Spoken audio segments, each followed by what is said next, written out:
So my name is Don Dicostanzo. I'm the CEO and co-founder of Pedego. We've been struggling to come out with the right trike for about 5 years now. And this is the culmination of all the design and experience that we've had in building trikes. We built a similar model this a few years ago and decided to pull it off the market because it wasn't exactly the way we wanted it to be. We wanted to make sure it was 100% correct. So we learned a lot along the way, and most importantly, we came to the conclusion that these riders are, the people who are going to buy this bike are not looking for speed, but they're looking for safety and comfort. So we designed that with that in mind. And also they're looking for storage capacity. So we took all that in consideration. We put the bike together, and they want to get some degree of exercise, but in some cases they may not want to or may not be able to pedal. So we made it so that they can operate it under throttle conditions, or also under pedal assist conditions, or they can just pedal it. So it's a really easy bike to ride. We made the width wide enough or narrow enough so it would fit inside and out of the door. So it's got a 28-inch width, and most doors, residential doors, are about 30 inches, and most commercial doors are about 36 inches. So you can easily ride it into stores, or ride it into your house, or ride it any place as long as the door is at least 30 inches wide.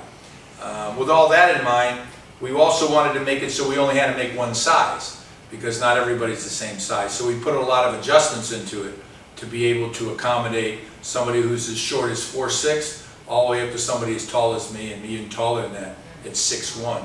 And the way we did that is we made the seat obviously adjustable up and down, but we also made it so that the handlebars have this infinite adjustment clip that's easily to do, that you can, if you're bigger and you want to ride forward, you can put the handlebars way forward. If you want to sit back in a more reclined position, you can sit back like this and pull them close to you. You can put them up a little bit, you can put them this way. So it has almost infinite variability. So in my particular case, this is like the perfect riding position for me, so now I'm going to lock it into place.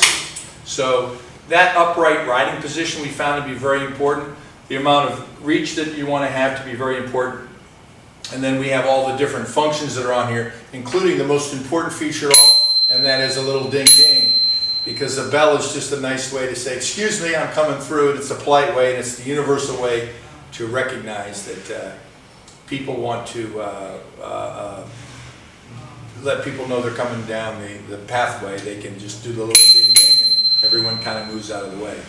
The other things that we thought were important were, we think it's important to go, but we think it's even more important to stop. So this bike has front disc brakes and also a rear disc brake that stops the bike very quickly. And that's better than the traditional rubber-mounted things you might see on a typical bicycle, and because those are really not very much good if anything should get wet. The disc brake works in all conditions. Those other brakes don't perform very good braking if they get wet. And so it provides positive stopping. The other thing is we wanted a chain that wouldn't fall off, so we put an internal shifter in it, and it's got 3 speeds of shifting, so you've got 3 different speeds that you can shift on with a really quick shifter over here that allows you to go 1, 2, and 3. In addition to that, this bike has both a throttle and a pedal assist function. So if you wanted to use the throttle, you don't have to pedal at all. If you want to use the pedal assist, you've got pedal assist 1, which will keep you at about 7 miles an hour, and you've got pedal assist 2, which will take you to about 10 miles an hour. So a good, comfortable operating speed without getting out of hand.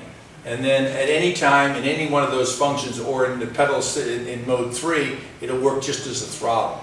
So the throttle will work independent of or in conjunction with pedal assist.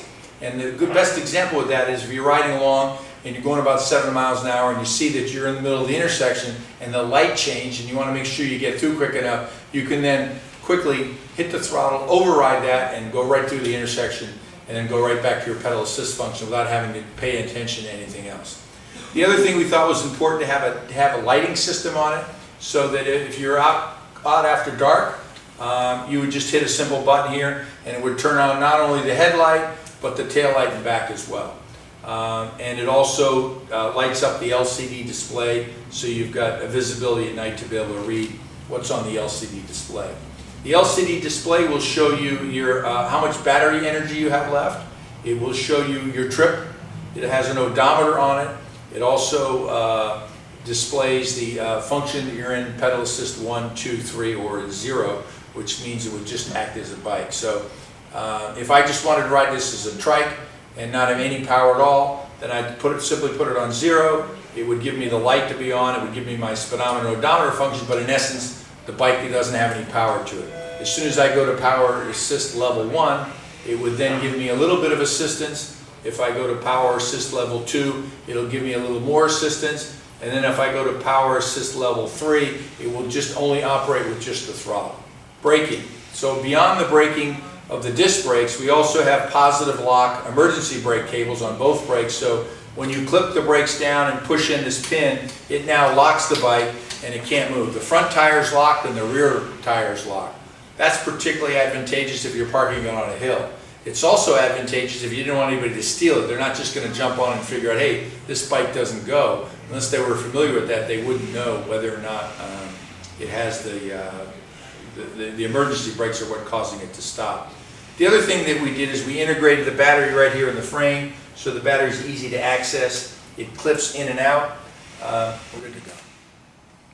Very good. And also, we have a ample bucket back here that's a storage bucket to go. If you use it as a grocery getter or you're going to run errands, you can put everything you back safely in this secure bucket back here, and you can ride along comfortably. We've certainly had people put pets in there. We absolutely do not recommend you put children in there. It's designed for a maximum weight of 50 pounds. It's designed for a maximum weight of 50 pounds in the back. Even if you've got a small child with 50 pounds, we don't recommend you put them in. The most important thing, though, I want to relate to people is three-wheelers don't ride the same as a bicycle. The balancing is entirely different because you don't have the benefits. So you have to lean differently. You lean the opposite on a trike than you would on a regular bicycle to counterbalance the weight. We also recommend that you don't ride this tricycle at a speed any faster than 12 miles an hour. Not only this trike, but any trike, because it won't have enough stability anything faster than that. So we feel comfortable riding it up to 12 miles an hour, but we don't feel comfortable with any speeds over that. Okay, so we wanted to design this bike so it was very easy to maneuver. So the best feature I think we have on it is it turns on its own circle. So if I go like this and I want to turn real quickly, I can pretty much turn on its own circle just like this. I'm not going to do it for too long because I'll probably get dizzy. So if I wanted to get dizzy, instead of getting dizzy, I can turn it the other way and I'll unspin myself. And so now I'll go the other way.